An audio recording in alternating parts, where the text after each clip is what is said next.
The hostel was a crumbling monument to a forgotten era, its pale yellow walls streaked with decades of rain and neglect, its narrow corridors smelling of mildew, old wood, and something else, something faintly metallic that Daniel could not identify.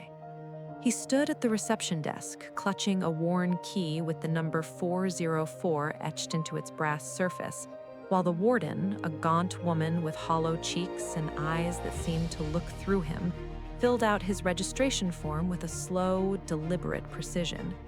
"You are aware of the rules?" she asked, her voice flat and devoid of inflection. "No guests after 10, no loud noises, no tampering with the locks. And if you hear knocking from the room next to you, do not answer. The room has been empty for years." Daniel nodded, his curiosity piqued, but his exhaustion overriding any desire to probe further. He had transferred to this university at the last minute, his previous housing falling through due to a bureaucratic error, and this hostel was the only option within his budget. He did not care about the peeling paint or the musty smell. He just needed a place to sleep and a desk to study.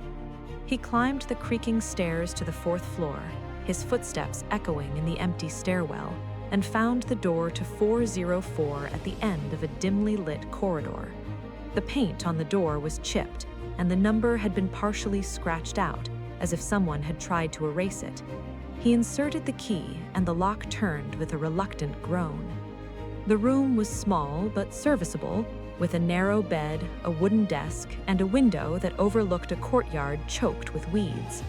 Daniel dropped his bag on the floor and collapsed onto the mattress, the springs groaning under his weight. He had not slept properly in 3 days, and the fatigue pulled him into a deep, dreamless slumber within minutes. When he woke, it was dark, and the room was bathed in the pale blue glow of the moon filtering through the dusty window. He checked his phone, 2:47 a.m. He sat up, his head throbbing with the disorientation of a sudden awakening, and that was when he heard it. A soft, rhythmic tapping from the wall behind his bed, the wall that separated his room from the one next to it. The warden had said the room was empty, but the tapping was unmistakable. A deliberate pattern of 3 beats, a pause, then 2 more. Daniel pressed his ear to the cold plaster, his heart racing, and the tapping stopped. He waited, barely breathing, but the silence that followed was absolute. He told himself it was the pipes, the old building settling, the wind rattling the loose window frame. He lay back down, pulled the thin blanket over his head, and forced himself to sleep. The next morning, Daniel asked the warden about the room next to his. Her face remained impassive, but her hands, which had been sorting through a stack of papers, paused for just a fraction of a second. "There is no room next to yours," she said, her voice calm and unwavering. "The 4th floor only has rooms on one side. The other wall is the exterior of the building."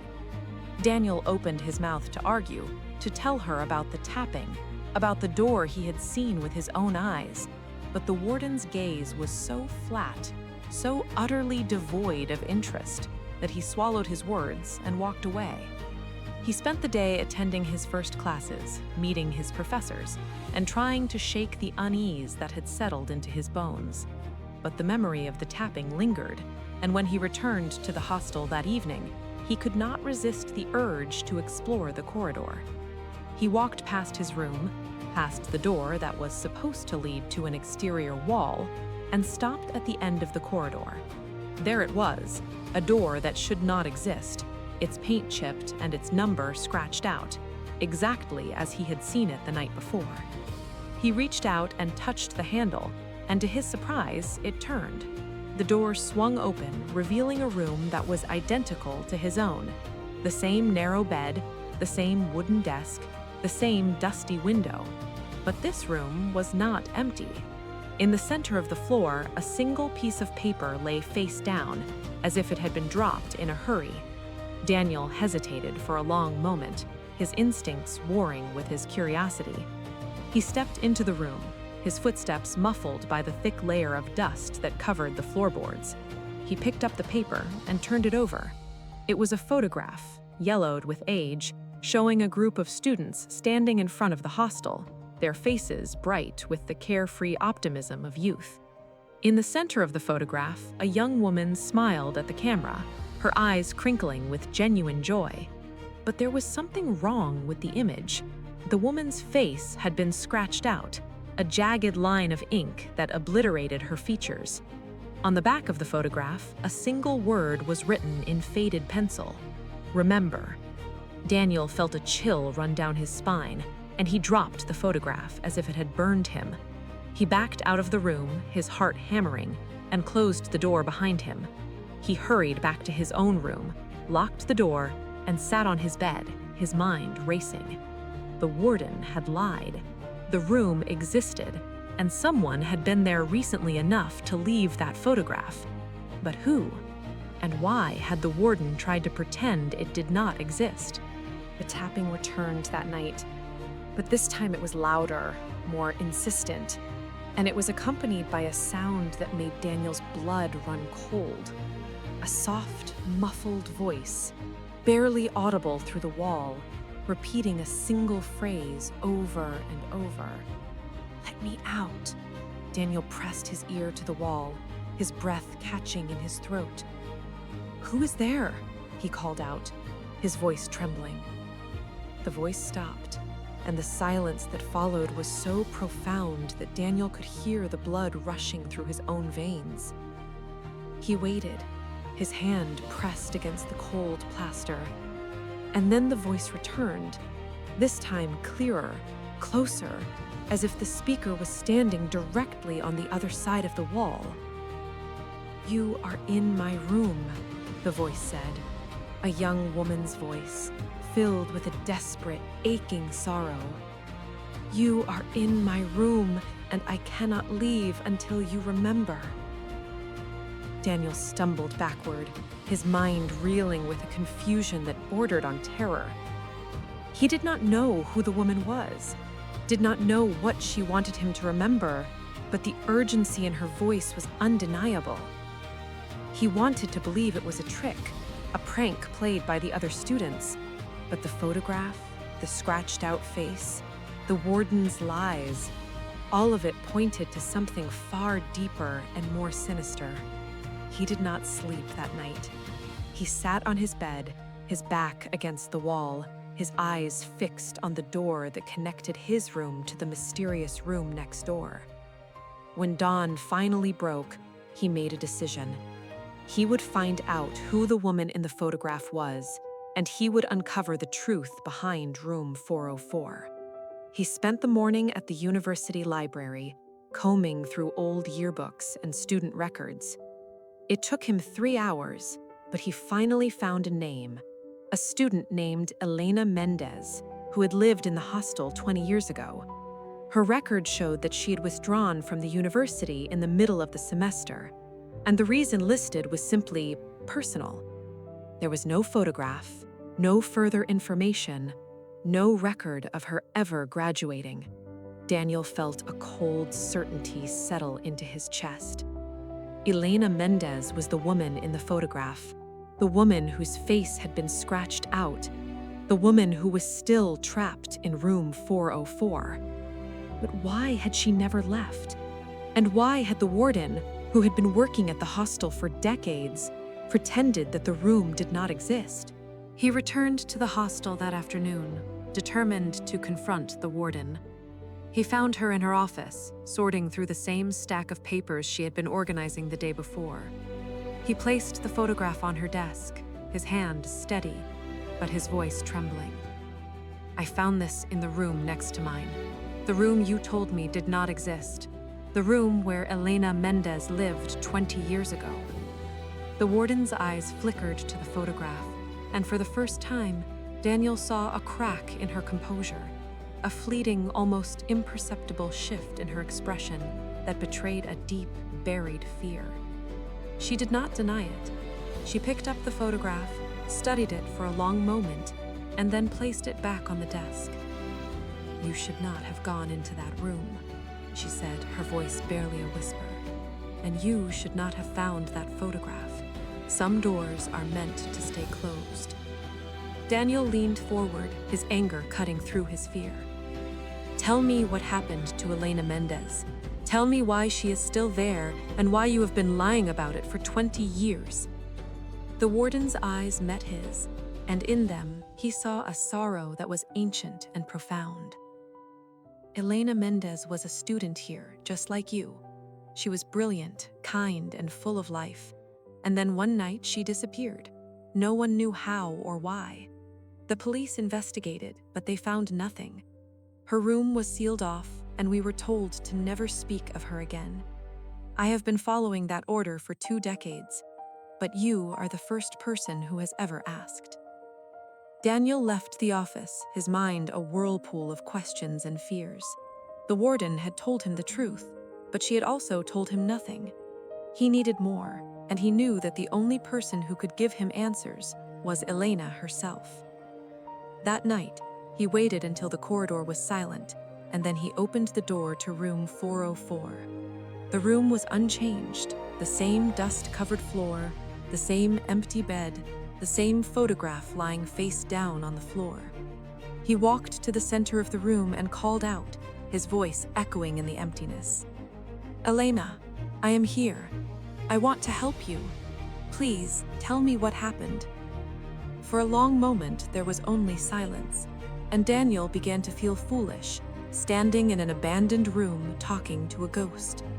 And then the door behind him slammed shut, and the room began to change. The dust faded, the bed became neatly made, and a desk appeared in the corner, covered with textbooks and handwritten notes. Elena stood in front of him, not a ghost, but a living, breathing woman, her face the same as the photograph, but her eyes filled with a terror that had not faded in 20 years.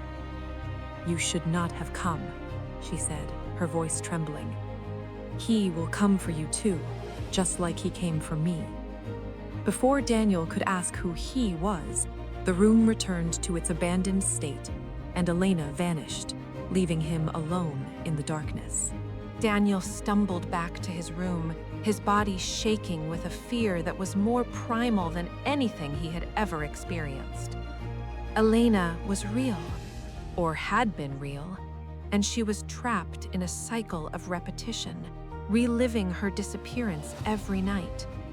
The photograph, the tapping, the voice, it was all a cry for help, a desperate plea for someone to remember her, to find the truth and finally let her rest. But the truth was buried deep, and the warden had been complicit in burying it. He needed to find out who he was, the man who had taken Elena and erased her from existence. He spent the next day digging through old newspaper archives, searching for any mention of Elena's disappearance. He found a single article buried in the back of a local paper that described her as a missing student last seen leaving the university library. The article was brief, almost dismissive, and it did not mention the hostel, room 404, or any suspects. But it mentioned one detail that caught Daniel's attention: a professor, Dr. Aldrich Kane, who had been the last person to see her. Dr. Kane was still teaching at the university, a respected figure in the history department, and Daniel's blood ran cold as he realized that he was taking a course with that very professor. Daniel's next class was history, and he sat in the back row, his eyes fixed at Dr. Kane as the man lectured with the practiced ease of a veteran professor. He was tall, distinguished, with silver hair and a gentle, almost paternal smile. It was impossible to reconcile this image with the monster who had taken Elena, but the evidence was there, buried in the margins of a forgotten newspaper. After the class, Daniel approached Dr. Kane, his heart pounding. "Professor Kane," he said, his voice steady, "I have a question about a student who disappeared 20 years ago, Elena Mendez. I believe you were the last person to see her." The professor's smile did not falter, but his eyes flickered with something cold and guarded. Elena Mendez, he repeated, the name rolling off his tongue as if it were a distant memory. Yes, I remember her. A bright student, tragically lost. But I am afraid I cannot help you. That case was closed long ago, and it is best to let the dead rest. Daniel felt a surge of anger, hot and urgent, but he forced himself to stay calm. I do not think she is dead, Professor. I think she is still in room 404, and I think you know exactly what happened to her. The professor's smile vanished, and for a fraction of a second, Daniel saw something predatory in his gaze. Then it was gone, replaced with a practiced, benevolent concern. You are clearly under a great deal of stress, young man. I suggest you speak to a counselor. He turned and walked away, leaving Daniel standing in the empty lecture hall, the weight of a 20-year-old secret pressing down on him. That night, when the tapping began again, Daniel did not press his ear to the wall. He opened the door to room 404, stepped inside, and waited. The room shifted, and Elena appeared before him, her face pale with fear. He knows you are looking for him, and now he will come for you too. The door slammed shut, and Daniel heard the lock click from the outside. He was trapped in room 404 with a ghost and a truth that was far more dangerous than he had ever imagined. And in the darkness, he heard the professor's voice, low and mocking, echoing through the walls.